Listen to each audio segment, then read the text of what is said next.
Sa video na ito, alamin natin yung mga patungkol sa demonic concert. Tingnan natin kung ano yung magiging epekto nito sa mga tao.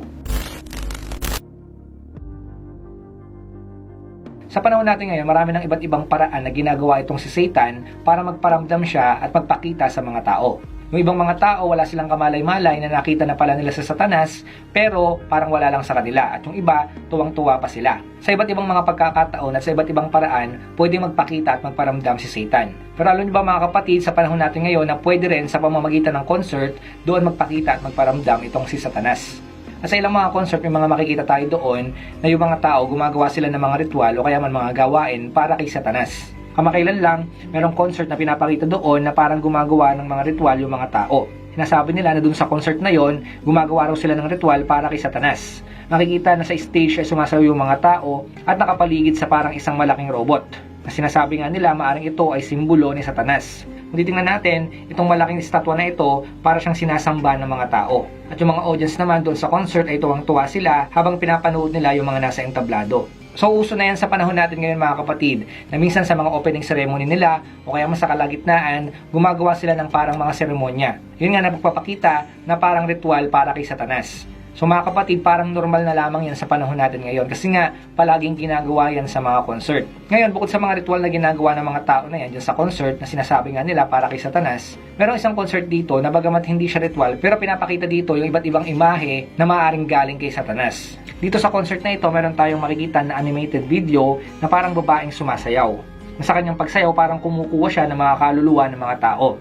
Ayon sa kanila, sinasabi nila na yung babae raw na yun daw ay si Lilith. Ngayon mga kapatid, sino nga ba itong Lilith? Ayon sa isang mythology, sinasabi na si Lilith ang unang naging asawa ni Adan bago si Eva. Ayon sa alamat, sinasabi na matigas daw ang ulo ng babae na ito at siya ay masamang babae. Ayaw niya raw magpasakop kay Adan. So dahil dyan, silang dalawa raw ay naghiwalay at itong si Lilith ay sumama daw kay Satanas. Sinasabi na si Lilith ay nakipagtalik daw kay Satanas at dahil doon kumalat yung mga masasamang tao sa mundo. So ngayon mga kapatid, walang sinasabi yung Biblia patungkol dito kay Lilith. So si Lilith ay isang alamat lamang. Walang sinasabi yung Bible na itong si Adan ay nagkaroon ng unang asawa bago si Eva. At yun nga sinasabi na itong si Lilith ay nakipaghiwalay kay Adan at yun nga sumama naman kay Satanas. Ngayon dahil sinasabi nga ng mga tao na yung animated figure na yon, si Lilith daw yon, pero mga kapatid, hindi naman yun yung issue dito sa concert na ito. Ang issue dito sa concert na ito ay yung ginawa nilang animated figure na yon. Alam naman natin na hindi totoo itong si Lilith. Pero kung titingnan natin mabuti yung ginawa nila na yon, makikita natin na ito ay may sa demonyo talaga. Actually, kung unang mo nga siyang mapapanood, talagang kikilabutan ka kapag nakita mo ito. Ay nga sa ilang mga nag-comment, sinasabi nila, kapag daw pinapanood nila ito, nagkakaroon daw sila ng takot at pangamba. Na kahit ito ay animated figure lang, pero parang merong bigat silang nararamdaman kapag napapanood daw nila ito. So yun yung sinasabi ng ilan na parang nanghihina raw sila kapag pinapanood nila ito, at yun nga para daw merong negatibong enerhiya. Pero ang pinakapunto natin dito, bakit yung mga tao natatakot sila kapag napapanood nila ito? Bakit sila may nararamdaman every time daw na napapanood nila ito? So ibig sabihin kaya sila natatakot, merong espiritu dyan si Satanas. Kasi mga kapatid, alam naman natin, yung espiritu ng takot, hindi yan ang gagaling sa Diyos.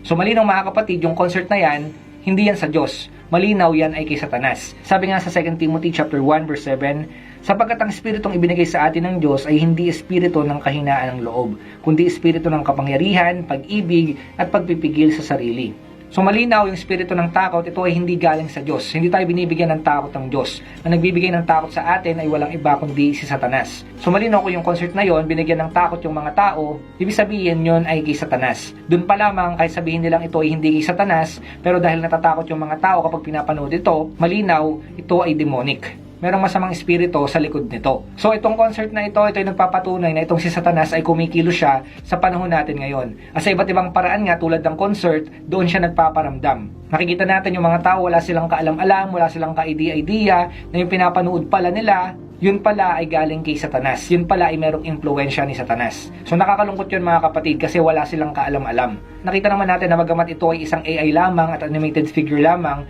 pero nakita natin maraming mga tao ang natakot dito. So ibig sabihin yan mga kapatid, hindi lang yan yung pwedeng gawin ni Satanas. Marami pa siyang pwedeng gawin para manakot ng mga tao at manlinlang ng mga tao. Hindi natin alam kung ano pa yung pwedeng gawin ni Satan para mas lalo siyang manakot ng mga tao at manlinlang ng mga tao sa panahon natin ngayon. Kahit sinasabi ng mga tao na yung ganyang klaseng concert daw, yan daw ay entertainment lamang o kaya man art, Pero mga kapatid, malinaw, hindi lang siya basta palabas.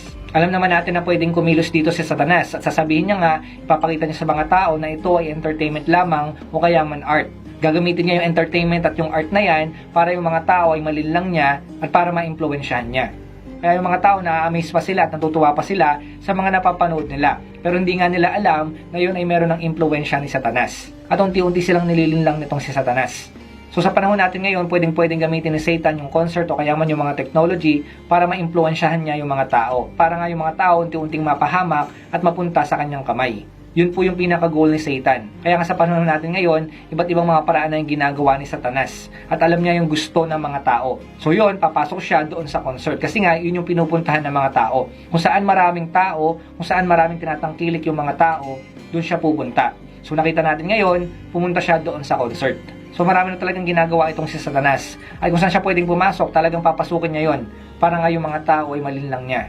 Kasi nga malapit nang lumabas yung Antikristo. Sa pamamagitan ng mga ganyang klaseng concert, makikita natin na yan ay paghahanda na para sa paglabas ng Antikristo. Sa concert na ito, makikita natin na talagang sa entertainment at sa art, talagang pinapasok yan ni Satan. At yun nga, gumagawa siya ng iba't ibang mga konsepto para yung mga tao ay malinlang niya. Kasi alam naman natin na magaling mag-disguise itong si Satanas. At yun nga mga kapatid, wala pa kasing nakakaalam kung ano ba talaga yung itsura ni Satanas. Pabago-bago yan kasi nga kaya niyang mag-disguise. Ito nga yung sinasabi sa 2 Corinthians chapter 11 verse 14. Hindi ito katakataka sapagkat si Satanas man ay nagkukunwaring anghel ng liwanag. So mga kapatid, mag-ingat kayo sa mga concert na pinapanood nyo o kaya man sa mga tinatangkilik nyo. Kasi hindi nyo alam na maaaring nakita nyo na pala si Satanas, hindi nyo alam siya na pala yun. Kasi malinaw sa binasa natin, kaya niyang magbalat kayo, kaya niyang magbagong anyo, kahit nga anghel ng liwanag. So ibig sabihin mga kapatid, ipapakita niya sa'yo maganda, ipapakita niya sa'yo kamangha-mangha. Pero hindi mo alam ang nasa likod pala nun ay si Satan.